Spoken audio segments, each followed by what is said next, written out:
What's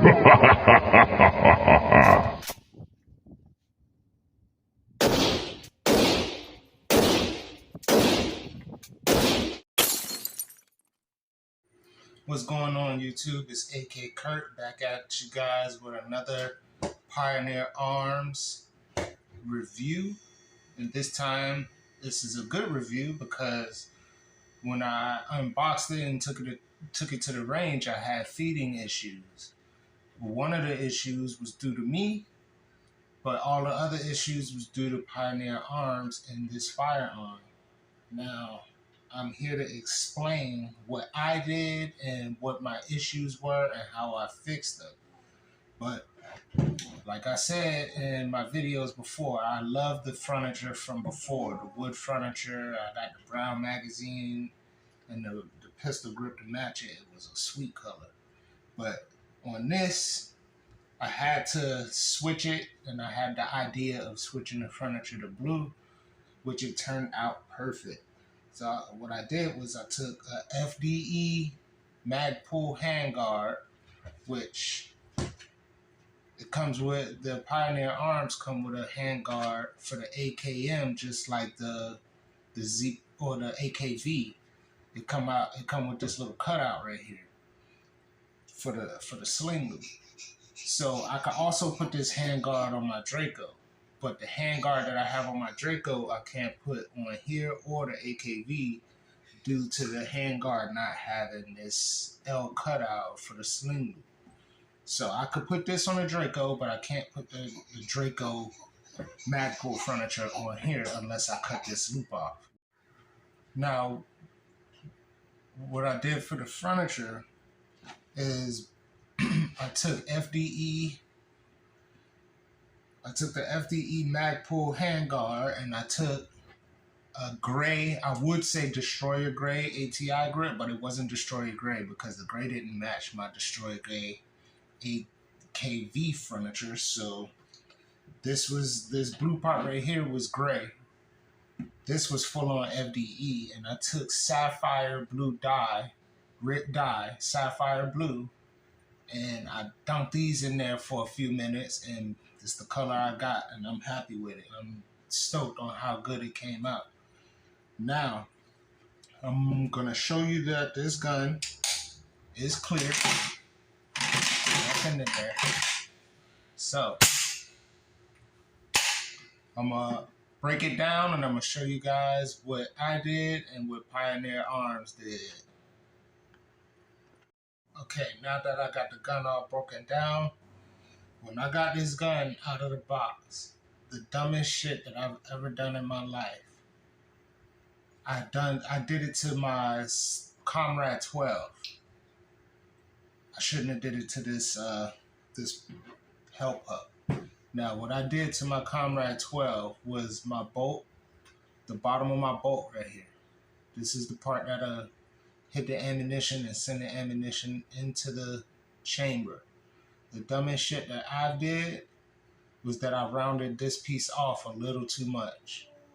So when I took those corners off, I took a little too much material, and those corners were actually the corners to hit the round and send it into the chamber.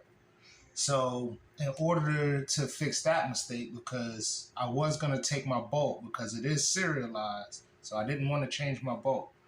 So I was going to take it to the gunsmith and have him, stitch it up for me, and then, it'll be more functional.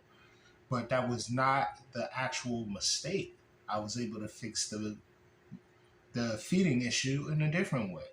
So, turns out I wasn't as big an idiot as I thought I was. So, here's how I fixed it.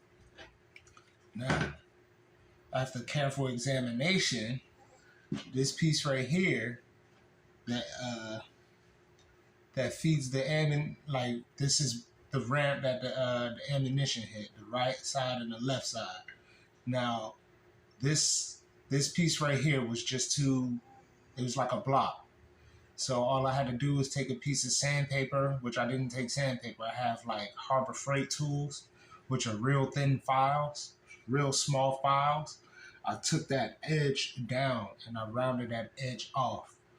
So once I rounded that edge off, the ammunition, instead of it hitting a square piece and jumping straight up and missing the whole chamber, it slide right in the chamber nice and smooth. Another issue that I had when I pulled the bolt back, slowly it got hung up on the bolt face. Now I grounded my hammer down so much for days and days and days, but it still kept getting hung up. It even started riding on the bottom of my bolt right there.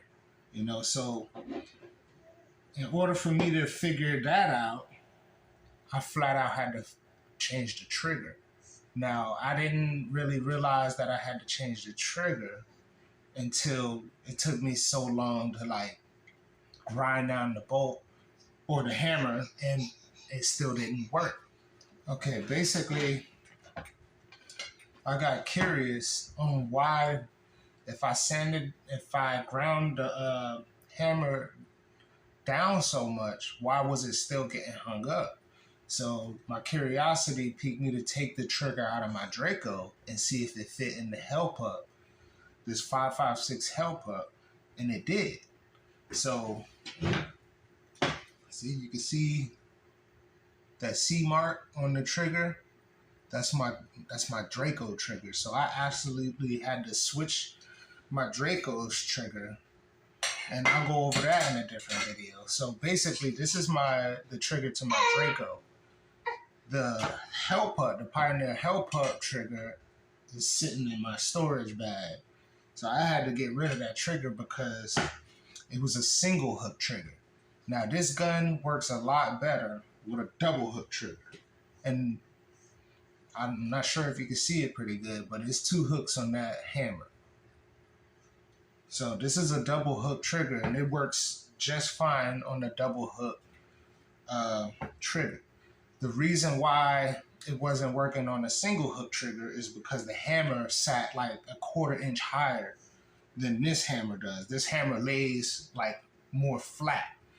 When the single hook trigger, it sits a little bit higher, and I would have legit lost my hammer if I would have kept grinding it down. So me switching to a double hook trigger absolutely paid off, and it helped the gun function a lot better. But it still had its fair share of misfunctions.